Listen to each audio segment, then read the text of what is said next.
engueuler parce que tu commences à nous faire chier, c'est un peu long ton truc là. Tu es en place maintenant, là, tu peux y aller. Bon, attends, avant tout ça. Troisième. Ah, il me fait signe. Merci, Hénon. On est dans le cadre des 3e repas ufologiques sceptiques, et cette fois on est à Paris. Et on va parler d'un petit sujet juste un peu amusant, la cosmotrouille. Francine, la cosmotrouille, c'est quoi? Alors, la cosmotrouille, c'est un néologisme donc trouvé par les tenants croyants en des hypothèses exotiques au niveau de l'ufologie. Alors, cosmotrouille, c'est simple à comprendre. En fait, les sceptiques auraient peur de la vie extraterrestre. Ils auraient peur parce que ça remettrait en cause leur croyance classique, c'est-à-dire la croyance en Dieu, etc. Alors, comme la plupart des sceptiques disent ne pas avoir de croyance, on a un peu de mal à comprendre cette cosmotrouille qui est attribuée aux sceptiques. En fait, si on dit cosmotrouille, n'est-ce pas parce que vous, les sceptiques, vous refusez d'envisager l'hypothèse extraterrestre en ce qui concerne les ovnis? Ah mais non, on ne refuse pas d'envisager l'hypothèse extraterrestre. Ce qu'on dit, c'est que s'il y a de la vie ailleurs que sur Terre, on n'en a pas la preuve. C'est tout simple, c'est facile à comprendre. Alors, on nous oppose le fait qu'on n'a pas cherché. Alors déjà, on n'est pas exobiologiste. Et d'autre part, si on est dans le domaine de l'ufologie, c'est par là qu'on a commencé. C'est parce que justement, on n'avait que cette hypothèse-là quand on a commencé l'ufologie, du moins dans ma génération, qu'on a voulu justement trouver quelque chose qui validait cette hypothèse, qu'on s'est rendu compte que l'ufologie était pleine de biais, de mensonges, de canulars, de méprises, et que s'il restait quelques cas non expliqués, c'était ceux-là qui étaient effectivement les plus intéressants, mais pour des raisons qui sont autres que l'hypothèse extraterrestre. Patrice, t'en dis quoi? T'es atteint de cosmotrouille? Moi, j'ai pas forcément la cosmotrouille. Je ne vais pas répéter ce que dit Francine, je plus sois 100% à ce qu'elle vient de dire. Et puis de toute manière, on ne peut pas avoir peur de quelque chose qu'on ne connaît pas, déjà, et la peur n'évite pas le danger. Non, je ne vais pas rajouter autre chose. Je trouve ça un peu rigolo, tout simplement. Si, je me pose peut-être la question finalement, si ce ne serait pas eux qui l'auraient quelque part, cette cosmotrouille n'est pas forcément l'hypothèse extraterrestre, mais de peur de se tromper. Michel, t'en penses quoi? Moi, je pense que simplement, la cosmotrouille, pour moi, c'est... D'ailleurs, en fait, je connais pas du tout. Enfin, je sais pas, je ressens pas une trouille particulière. Vas-y, chance, s'il te plaît. Ouais, merci. Je ressens pas une trouille particulière vis-à-vis de l'existence ou non d'une vie ailleurs, de visiteurs extraterrestres ou autres. Simplement, je crois que les gens qui mettent ça en avant pour contrer le discours des sceptiques, c'est plutôt, en fait, eux qui ont la cosmotrouille. Parce que je pense que si effectivement les sceptiques ont raison de mettre toute l'ufologie en doute, ou du moins l'ufologie passée, et de mettre les théories des tenants croyants en doute, c'est simplement eux qui ont la cosmotrouille de se rendre compte qu'ils ont voué parfois leur vie entière à quelque chose qui ne tient absolument pas debout. Enfin, c'est ce que je pense maintenant. On en fait ce qu'on en veut. On va un petit peu déborder. Vous dites que vous n'avez pas la cosmotrouille. Ok. Alors, expliquez-moi pourquoi les exoticiens prétendent le contraire. Bah, il faut bien qu'ils trouvent quelque chose pour contrer ce qu'on leur apporte. On leur apporte parfois des solutions un peu plus étayées à des questions qui se posent, et puis ils ne veulent pas entendre la réponse. Donc simplement, bon, histoire de nous mettre un peu de bâton dans les roues, Il est de son Il réclame. Histoire de nous mettre un petit peu de faire douter de ce qu'on peut raconter. Le couperet qui tombe, c'est le fait qu'on nie l'intervention extraterrestre dans le cadre du phénomène de vie, simplement parce qu'on a peur. On a donc la cosmotrouille, on a peur de ça et on ne veut pas l'admettre. C'est une façon de voir les choses. Francine, quelque chose à rajouter? Je crois que, en fait, cette cosmotrouille, c'est eux qui l'ont par rapport au fait, effectivement, que les arguments des sceptiques sont quand même très pertinents et que c'est vrai que ça remet en cause leur croyance à eux, ces arguments-là. Maintenant, je crois que la cosmotrouille, c'est un peu aussi une des roues de secours des tenants croyants, comme l'élusivité ou la manipulation mentale des ovnis, des extraterrestres. Donc c'est ça, ils n'ont absolument aucune preuve, c'est que de l'imagination, mais ils essayent de trouver quelque chose pour que leurs croyances tiennent encore debout. Je retiens que tu parles de tenants croyants, mais il s'agit de tous les tenants croyants? Il y a des tenants croyants beaucoup plus raisonnables quand même, qui n'adhèrent pas aux hypothèses de ceux qui militent, de ceux qui sont dans le prosélytisme. Finalement, vous ne croyez pas à l'hypothèse extraterrestre? Bah non, croire. J'ai jamais cru qu'il y avait un petit qui avait marché sur l'eau. Hein. Il y en a aujourd'hui, mais c'est qu'ils font du ski nautique. Donc non. Non, je crois qu'il va falloir repréciser encore quelque chose. On le dit et le redit, c'est pas parce que les exoticiens, que je respecte par ailleurs, reprennent des imbécilités à droite ou de gauche, parce que il y a une partie des exoticiens qui, hélas, sont un peu dogmatiques, un peu excessifs même. On va préciser donc une chose, la vie extraterrestre, on ne la nie pas. Je ne sais même pas si ça serait raisonnable d'ailleurs de la nier, mais en l'état, à l'heure actuelle, ce n'est qu'une hypothèse, et donc c'est de la croyance et on ne peut pas le prouver. Après, les ovnis, on ne les nie pas non plus, ils existent, c'est indéniable, on fait des enquêtes dessus, des gens disent voir quelque chose, donc il n'y a pas de problème. C'est juste l'affiliation entre les deux c'est pas qu'on la met en doute, c'est qu'on ne peut pas la prouver, tout simplement. On ne peut pas prouver que X ou Y, dans le récit qu'il va nous faire de ce qu'il a vu, nous décrit un engin exotique ou extraterrestre, ou intraterrestre, ou venant, je ne sais pas, comme du temps d'Hérodi, de la pensée, ou de Francis Bourgoin, etc. Tout simplement, c'est juste à ce niveau-là. Le sceptique, il est sans hypothèse. Il explique ou il n'explique pas. Point. Michel, tu es d'accord? En gros, oui. Francine? Oui, je rajouterais que je pense que cette cosmotrouille, elle est aussi due à la dureté de la vie. C'est-à-dire que les exoticiens s'accrochent à leur imagination parce que la vie est terriblement dure, et notamment actuellement, où on se rend compte de façon accrue à ce qu'on fait à notre planète. C'est-à-dire au niveau, par exemple, de l'écologie, etc. C'est terrible, les incendies qu'on vit actuellement, que ce soit en Russie ou que ce soit en Amérique du Sud, c'est absolument dramatique. On le voit, on le constate, c'est sous nos yeux. Et je comprends que les exoticiens aient besoin de quelque chose pour s'accrocher à une rêverie, en espérant peut-être que des extraterrestres vont nous sauver. C'est humain. Voilà. C'est humain. D'autant plus que on se rend compte que, enfin c'est pour ma part, c'est tout à fait personnel, que politiquement, on se trouve avec des dirigeants quand même qui sont particuliers. Hein, Le mot est faible. donc c'est vrai que ça fait peur et que je pense que effectivement, un peu comme les croyants en Dieu ont monté toute une imagerie, tout un mythe, toute une histoire pour se rassurer qu'après la mort, ils ne seront pas morts. Michel, en tant que vieux de la vieille ufologie, sans vouloir te vexer, est-ce que tu as déjà, par le passé, entendu parler de cosmotrouille? Non.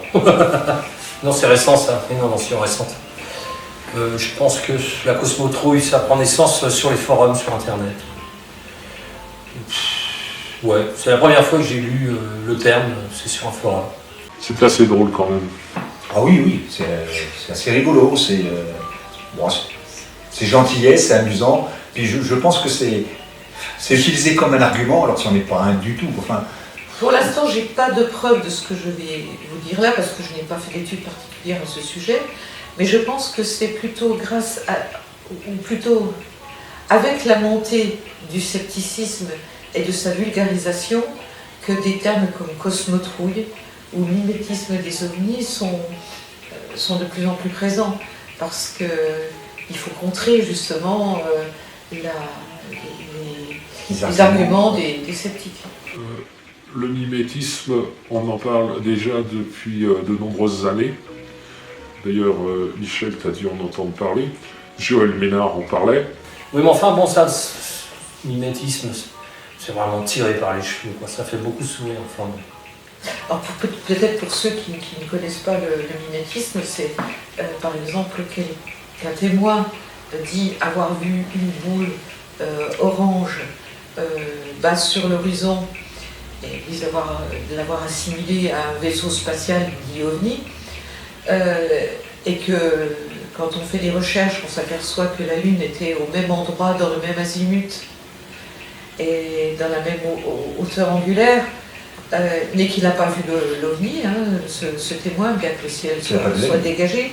Oui, il n'a pas vu la Lune, mais un OVNI, bien que le ciel soit dégagé. Donc les ufologues ont dit, ah oui, mais s'il n'a pas vu la Lune, c'est parce que l'OVNI était devant la Lune. Mais oui. En ce cas-là, d'autres témoins positionnés à des endroits différents auraient, eux, dû voir les deux. Oui, sauf que... l'OVNI et la Lune. Tu poseras ta question après. Sauf, Francine, qu'ils disent que le phénomène, dans ces cas-là, il ne s'adresse qu'à un ou deux témoins. Et là, on n'a plus d'argument. Face à ça, c'est l'illusivité, on n'a plus d'argument. On ne peut rien opposer à ça. C'est ce qu'ils appellent effectivement la manipulation du phénomène OVNI sur les individus. Maintenant, c'est l'imaginaire. Il n'y a absolument rien qui prouve ça.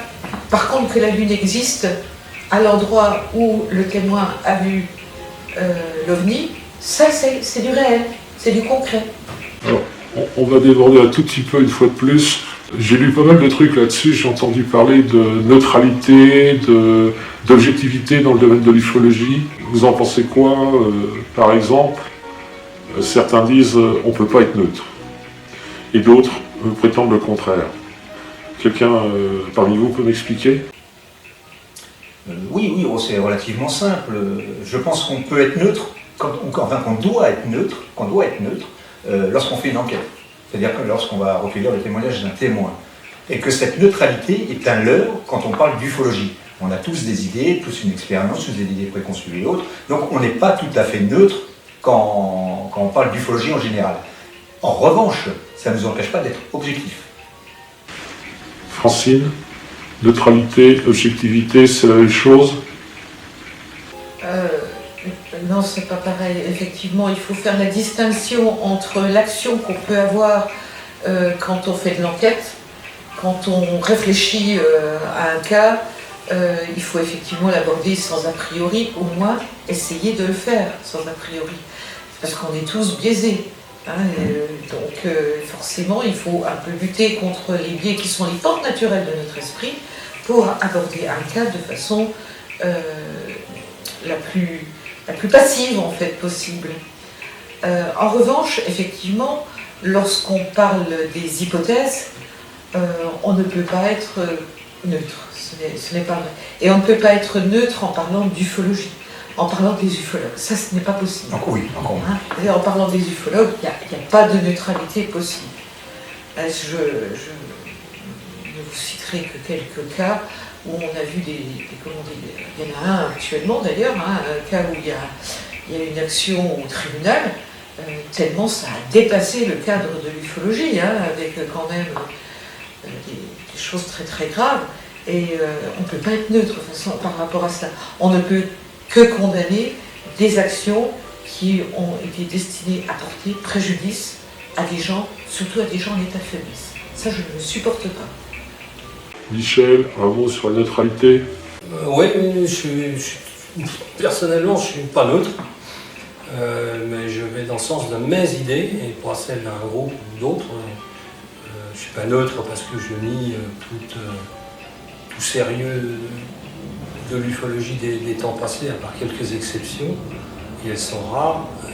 Là, aujourd'hui, ça n'a plus rien à voir avec l'ufologie, c'est une foire d'empoigne, c'est le royaume des fous, c'est le royaume de la mauvaise foi, c'est... Transformation des dires, etc.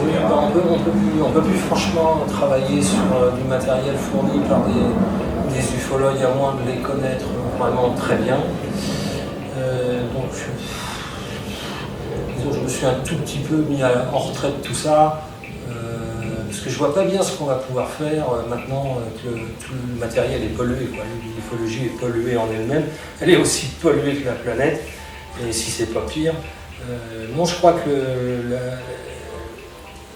c'est malheureux à dire, mais je crois que les fêlés ont pris le pouvoir au milieu de l'ufologie, et ça rejoint un peu ce que je constate au niveau mondial, au niveau politique.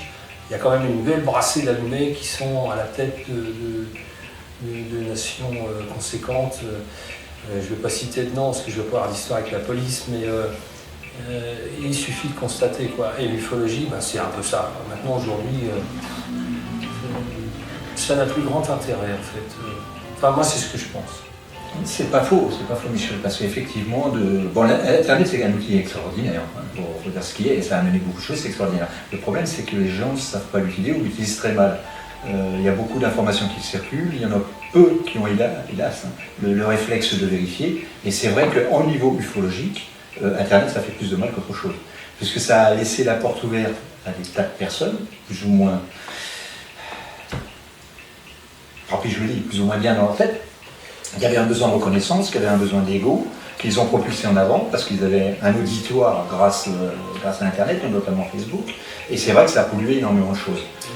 Au point, et c'est ce qu'on disait, Francine, dans l'émission avec Thomas, c'est que quand on a un témoignage qui vient sur un forum, le fait de constater que 3, 4, 5 personnes interviennent autour de ce témoin, ils ont des questions fermées, des questions dirigées, le témoignage est perdu. Effectivement, c'est très bien vu, je suis assez d'accord avec ça. Et là, je suis assez d'accord avec ça. Il reste pour moi qu'en ufologie, il y a des choses à faire, notamment s'intéresser aux témoins, parce qu'il y en a beaucoup qui sont perturbés par ce qu'ils ont observé et qui n'ont pas pu expliquer. Donc, même si c'est Laurent. Si c'est un malentendu, de toute façon, même si on trouve une explication prosaïque, c'est marqué le respect dû au témoin. En revanche, ce qui est irrespectueux pour le témoin, c'est de lui faire croire qu'il a observé un objet spatial venu d'une autre planète ou qu'un phénomène téléguidé s'est adressé en particulier à lui, et c'est pour ça que les autres gens aux alentours n'ont pas vu. Ça, c'est un manque de respect tout à fait conséquent et grave pour les témoins. Et il ne faut pas oublier en plus qu'il n'y a pas de petite croyance. C'est Gérald Bronner qui le disait, et c'est tout à fait pertinent, et il faut le rappeler sans cesse. Il n'y a pas de petite croyance, et il faut se souvenir aussi que de génération en génération, les jeunes qui arrivent, qui lisent des choses sur le phénomène OVNI, peuvent être complètement pollués dès le départ, et ne pas voir qu'ils se font berner. Oui, c'est important ça aussi ce que tu dis. Il n'appartient pas, moi je dis, il n'appartient pas à l'enquêteur ufologue de dire aux témoins ce que vous avez vu c'est un vaisseau extraterrestre, parce qu'il ne peut pas le démontrer. Il a le devoir de lui dire c'est ça ou ça, s'il a l'explication, qu'il a suffisamment d'arguments pour l'essayer, ou de dire je ne sais pas. Voilà. Mais de dire ce que vous avez vu c'est un vaisseau extraterrestre, il est venu pour vous, etc., ça j'estime que intellectuellement, c'est malhonnête. Alors bien sûr, on n'est pas des sauveurs du monde. On n'a pas cette mission-là, on n'a pas cette mission on ne se sent pas investi de cette mission-là. On ne se sent pas investi de la mission de détromper tout le monde. Et on n'est pas à l'abri d'une erreur. Et on n'est pas à l'abri de se tromper nous-mêmes. Et en plus, mais en revanche, ce qui est formidable dans le phénomène OVNI, c'est qu'il reste des cas qui sont super intéressants à exploiter et que les outils dont on dispose actuellement permettent de le faire beaucoup plus facilement que dans le passé. Donc, apprendre à se servir de ces outils, c'est déjà un petit challenge pour étudier ce phénomène et comprendre pourquoi les gens se sont mépris ou se rendre compte qu'on n'a pas d'explication à donner, puisque ça arrive. Tout à fait. Un dernier mot, Michel? Non, mais je pense qu'on a fait le tour. Enfin, toujours est-il qu'on est parti sur la cosmotrouille dès le départ, puis là, on est en train Vous débordez. largement débordé. Bon, de toute façon, la cosmotrouille, c'est normal qu'on n'en parle pas beaucoup parce qu'il n'y a pas grand-chose à dire. Bon, c'est une invention bien pratique dans certains cas, dans certains dialogues, dans certains échanges, dans le genre, oui, bah tu crois pas aux extraterrestres parce que t'as la cosmotrouille. Ouais, bah écoutez, si ça peut faire plaisir, moi ça me dérange pas. La seule chose qui me fasse peur maintenant, c'est de voir l'ampleur que prend le phénomène complètement fou sur Internet et même parfois dans la vie courante concernant ces histoires d'ovnis et d'extraterrestres. Alors que j'attends toujours, et ça depuis les années 60, j'attends toujours qu'on me dise pourquoi on a fait le lien un jour entre ce que décrivent certains témoins et l'intervention de l'intelligence extraterrestre. Ça, je serais curieux de savoir comment on est arrivé là, et qu'est-ce qui permet de le dire, et surtout de le dire et de l'affirmer parfois sans aucune preuve. Parce qu'on n'a déjà pas la preuve qu'il existe une vie assez évoluée dans un univers plus ou moins proche de nous qui puisse se permettre de nous rendre visite de la façon dont on nous l'a décrit parfois. On n'a pas la preuve que ça existe et on vient nous coller sur ce que décrivent des témoins, une intervention parfois extraterrestre ou autre, parce que ce n'est pas les hypothèses à la noix qui manquent. Moi je serais curieux de savoir qu'est-ce qui peut permettre de dire que c'est le cas. Et puis d'en faire tout un roman. Parce que c'est des romans, c'est même plus de la recherche, ça n'a plus rien à voir avec la recherche, c'est carrément des romans de science-fiction. Je pense que ça répond plus à un besoin des ufologues que des témoins de toute manière. Oui, absolument. Et on se demande d'ailleurs, le témoin, est-ce qu'il se bien dans tout ça? Parce que les gens observent des choses qu'ils n'ont pas réussi à reconnaître sur le moment, il y en a tous les jours. Et il y en a qui ne font pas attention, parce que ça a un comportement très étrange. Moi je sais pas, mais un vol de lanterne thaïlandaise, il n'y a pas de quoi lapider un chat à coup de fil molle.